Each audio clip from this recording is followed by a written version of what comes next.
ഒരു സംശയം, മനുഷ്യനക്ക് അഭൗതികവും അദൃശ്യമായ അല്ലാഹ്, അത് മുഴുവൻ സൃഷ്ടികൾക്ക് അഭൗതികം അദൃശ്യമാണ് അല്ലാഹ്.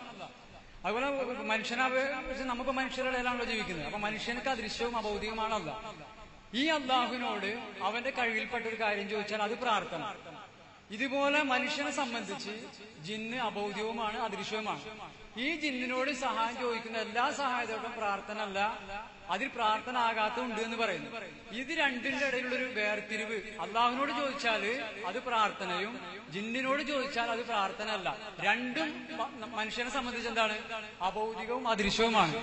ഒന്ന് പ്രാർത്ഥനയും ഒന്ന് പ്രാർത്ഥന അല്ലാണ്ട് ഒന്ന് വ്യത്യാസം. ആ വ്യത്യാസം വളരെ വ്യക്തമാണ്.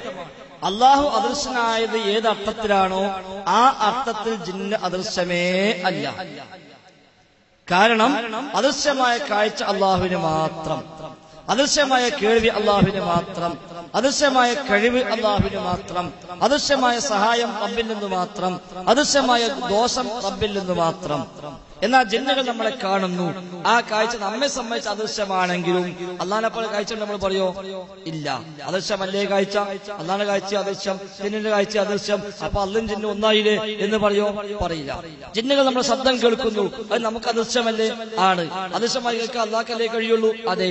അപ്പൊ അള്ളും ജിന്നും ഒന്നായി എന്ന് പറയോ? ഇല്ല. രണ്ടും രണ്ട് അദൃശ്യമാണ്.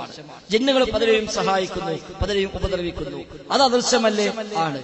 എന്നാൽ അദൃശ്യമായി സഹായിക്കാനും ഉപദ്രവിക്കാനും അള്ളാഹ്ക്കല്ലേ കഴിയൂ? അതേ കഴിയൂ. അപ്പൊ ജിന്നു ഉപദ്രവിച്ചതോ? നാവിന് ജിന്നും അല്ലയായി എന്ന് പറയോ? ഇല്ല. അതുകൊണ്ടാണ് നമ്മൾ പറഞ്ഞത് അഭൗതികം എന്ന് കാര്യകാല ബന്ധങ്ങൾക്ക് അതീതം എന്ന അർത്ഥത്തിൽ ജിന്ന് അഭൗതികം എന്ന് പറഞ്ഞാൽ തന്നെ ശിർക്കായി, ജിന്ന് അദൃശ്യം എന്ന് പറഞ്ഞാൽ തന്നെ ശിർക്കായി. അതല്ല മനുഷ്യനെ അപേക്ഷിച്ച അദൃശ്യനാണോ? കുഴപ്പമില്ല. നമ്മൾ കാണാത്തത് ദൃശ്യമാവാത്ത അർത്ഥത്തിലാണെങ്കിൽ കാണാത്തതിനോട് ചോദിച്ചാൽ ശിർക്കാണെന്ന് എവിടെയും പറഞ്ഞിട്ടില്ല. കാണാത്തതിനോട് ചോദിച്ചാൽ ശിർക്ക് എന്ന് പറഞ്ഞിട്ടില്ല. എന്നാൽ അഭൗതികത കൽപ്പിക്കുമ്പോൾ, അദൃശ്യമാണ് എന്ന് കൽപ്പിക്കുമ്പോൾ അതേത് അദൃശ്യം? പടച്ച റബ്ബിനെ കുറിച്ച് പറയുന്ന അദൃശ്യം, പടച്ച റബ്ബിനെ കുറിച്ച് പറയുന്ന അഭൗതികം അഥവാ കാര്യകാല ബന്ധങ്ങൾക്ക് അതീതം. ആ അർത്ഥത്തിൽ ഒരു ശക്തിയുണ്ട് വിശ്വസിച്ചാൽ ശിർക്കായി. ചോദിക്കേണ്ട കാര്യമില്ല, സഹായം ചോദിക്കേണ്ട ആവശ്യമില്ല. കാണുമെന്നോ കേൾക്കുമെന്നോ വിശ്വസിച്ചാൽ തന്നെ ശിർക്കായി. ചോദിച്ചാലോ ചോദ്യവും ശിർക്കായി. എന്നാൽ അബ്ദുസ്സലാം സ്വലമി നിങ്ങൾ ഈ പറഞ്ഞ പോലെ മനസ്സിലാക്കിയതുകൊണ്ട് അബ്ദുസ്സലാം സ്വലമി തൗഹീദ് നവയാഥാസ്ഥിത വ്യതിയാനം എന്ന ഈ പുസ്തകത്തിന്റെ ആദ്യ അധ്യായത്തിൽ തന്നെ പറഞ്ഞു, ജിന്നുകളെ സഹായിക്കുമെന്നോ മലക്കുകൾ സഹായിക്കുമെന്നോ വിശ്വസിച്ചാൽ തന്നെ ശിർക്ക്. ജിന്നും മലക്കും സഹായിക്കുന്ന വിശ്വസിച്ചാൽ തന്നെ ശിർക്ക്. കാരണം എന്താ? അദൃശ്യമായി അല്ലാഹയെ സഹായിക്കൂ. അപ്പൊ ജിന്നെ സഹായിക്കുന്ന വിശ്വസിച്ചാൽ അദൃശ്യമായി സഹായിക്കുന്ന ആയല്ലോ, അപ്പൊ അത് ശിർക്കായി. അതുകൊണ്ട് ജിന്ന് ഇവിടെ ഒരാളും സഹായിക്കുന്നില്ല, ജിന്ന് ഒരാളെ ഉപദ്രവിക്കുന്നില്ല. അപ്പോഴാ ചോദിച്ചത് സിഹിറിലുണ്ടല്ലോ, സിഹിറില്ല. കണ്ണേറിലുണ്ടല്ലോ, കണ്ണേറുമില്ല. ബുഖാരിയിലുണ്ടല്ലോ, എന്നാലും ശരിയല്ല.